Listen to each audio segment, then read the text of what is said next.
Hello everybody, Napier's Asylum here. Second video of my YouTube channel. Hope you guys enjoy it. Um, as standard, please like, share, comment if you would so choose to. Honestly, it's whatever. Want to share with you guys the rat rack which we built, or I should say my father built. I helped a little bit.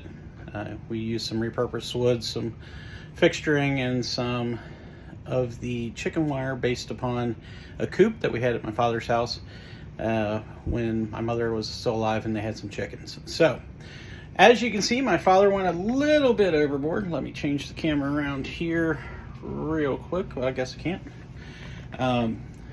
He actually enclosed the whole thing inside the rack.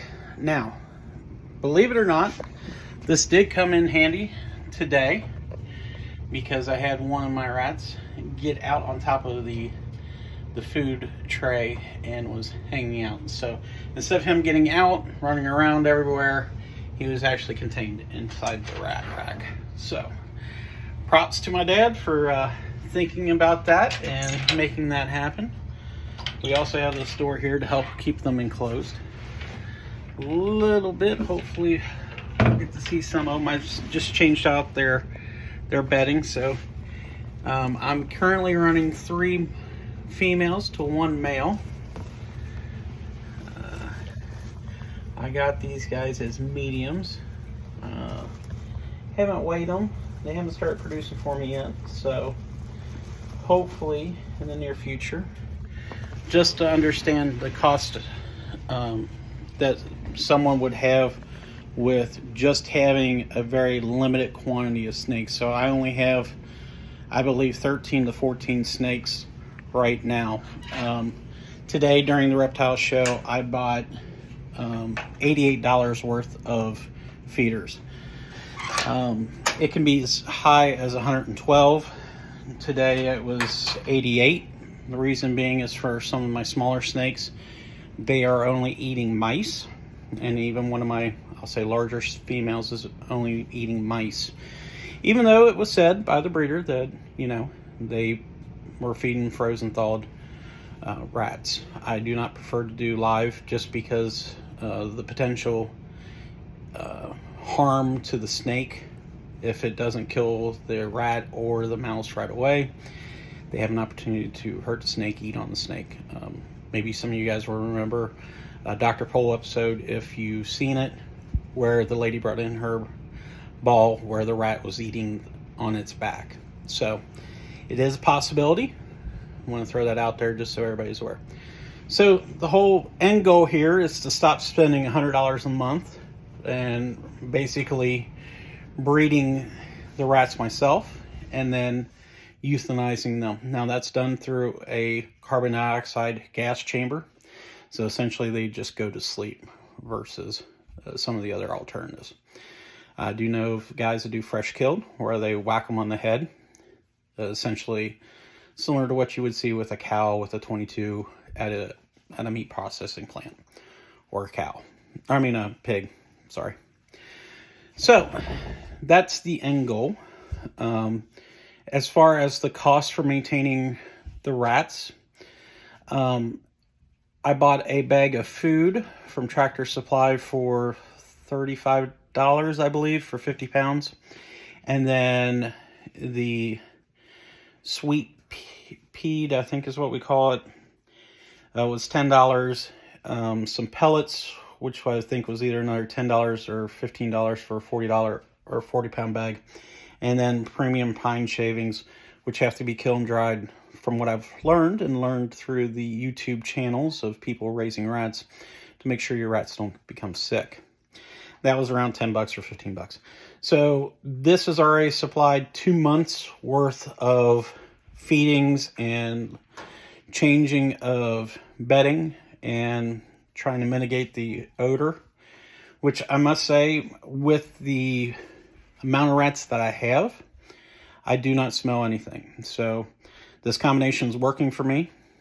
Obviously, if you go up more, you know, you may have to change them more often. Like I said, I haven't had any babies yet.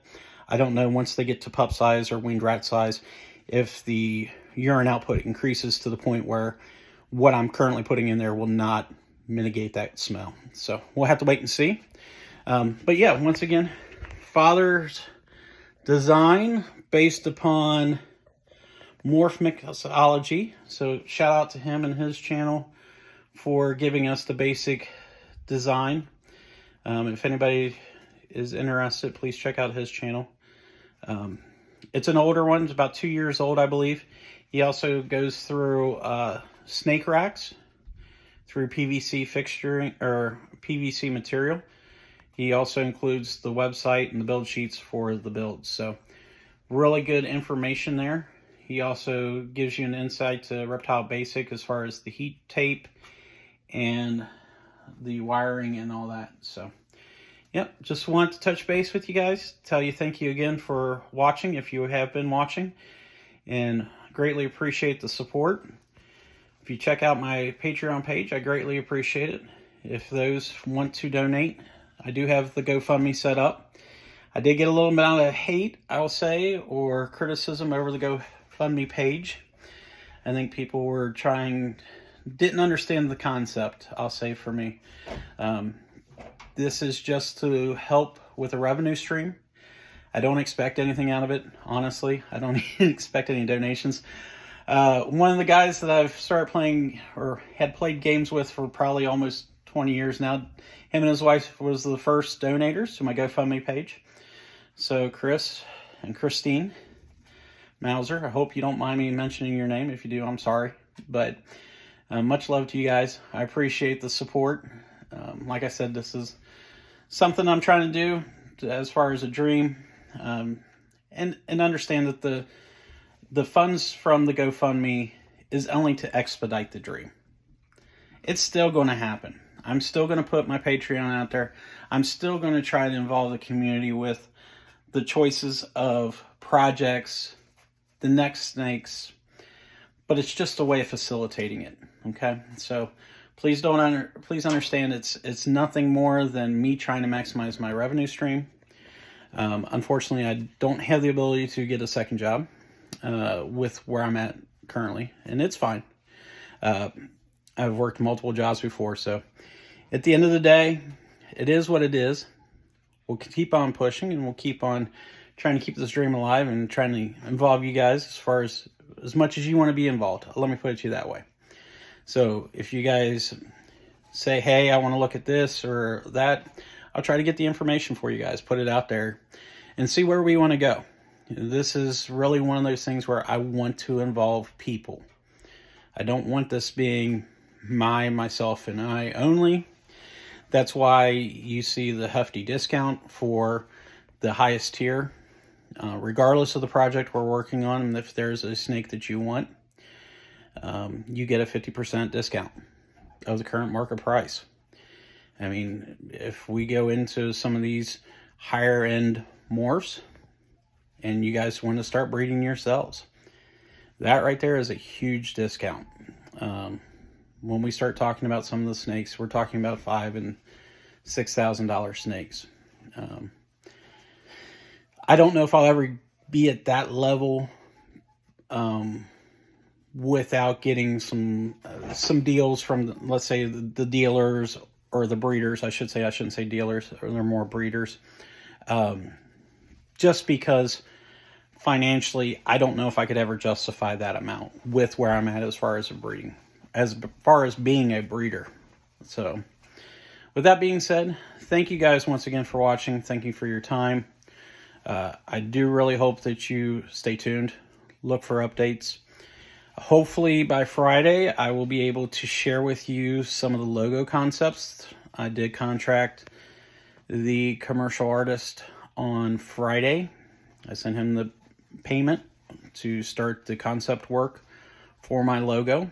Once I have that, the next investment will be getting the backdrops and the tablecloths that you see at some of the shows in which we go to, or that you may go to.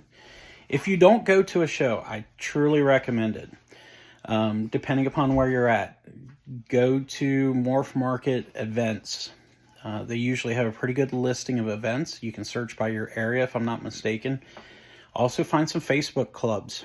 That's how I kind of got started. That's how I kind of started to see what was out there, and was really intrigued with, like I said, some of the clown morphs and such. So once again, guys, sorry this went a little bit longer than I wanted to, 10.5 minutes. But once again, thank you guys. I appreciate you.